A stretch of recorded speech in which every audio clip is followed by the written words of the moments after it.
Messi মানে জাদু, Messi মানে গোল, আবারও প্রমাণ মিলল নিউ ইয়র্কের আকাশে।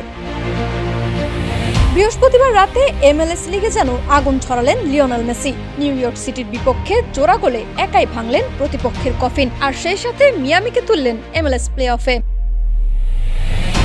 ম্যাচের শুরুতেই চাপের মুখে পড়ে গিয়েছিল মিয়ামি, একের পর এক সুযোগ মিস করছিল নিউ ইয়র্ক, কিন্তু ৪৩তম মিনিটে মেসির জাদুকরী থ্রু বল, আর সেটি ধরেই বালতাসার রদ্রিগেজের গোল যেন বজ্রপাত হলো নিউ ইয়র্কের রক্ষণ ভাগে।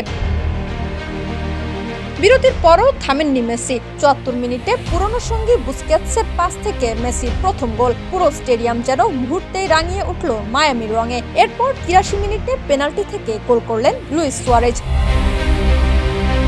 আর তারপরেই আসে সেই মুহূর্ত। ৮৬তম মিনিটে মাঝমাঠ থেকে একাই বল টেনে নিলেন মেসি, সামনে কেউ নেই, ডান প্রান্ত থেকে ছুটে এসে কোনাকুনি শট আর গোল। নিউ ইয়র্কের কফিনে শেষ পেরেক ঠুকে দিলেন এই আর্জেন্টাইন মহাতারকা। মৌসুমের ২৪তম গোল, এ যেন মেসিরই স্বাক্ষর।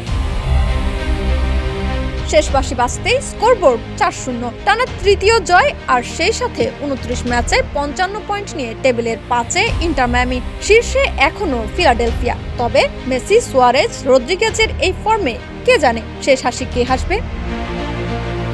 লাবনী আক্তার, ডেস্ক রিপোর্ট, বিপ্লবী বার্তা।